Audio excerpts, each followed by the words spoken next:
5 বছরে প্যারিস চুক্তির লক্ষ্য অর্জনের কাছাকাছিও পৌঁছাতে না পারার কথা তুলে ধরে উন্নত বিশ্বের প্রতি জলবায়ু ঝুঁকি মোকাবেলায় অর্থায়নে দ্রুত ব্যবস্থা নেওয়ার আহ্বান জানিয়েছেন প্রধানমন্ত্রী শেখ হাসিনা। শনিবার virtual summit on 5-year anniversary of the Paris agreement শীর্ষক অনুষ্ঠানে ভিডিও বার্তায় এ আহ্বান জানান তিনি।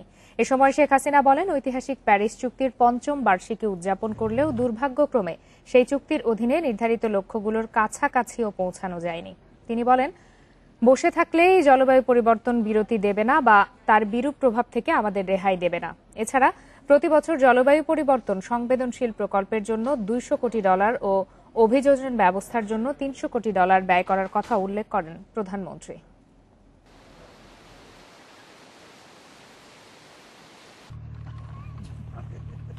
The reality is that the climate change is neither going to take বাস্তবতা হচ্ছে জলবায়ু পরিবর্তন থেমে থাকবে না। উপযুক্ত ব্যবস্থা না থাকায় কোনোভাবেই এর প্রভাবের বাইরে থাকার সুযোগ নেই।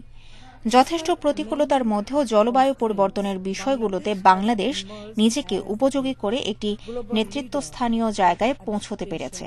তবে আমি এও স্মরণ করিয়ে দিতে চাই, এই পরিবর্তনের সঙ্গে আমরা যতই খাপ খাইয়ে চলতে চাই না কেন, তার সীমা আছে।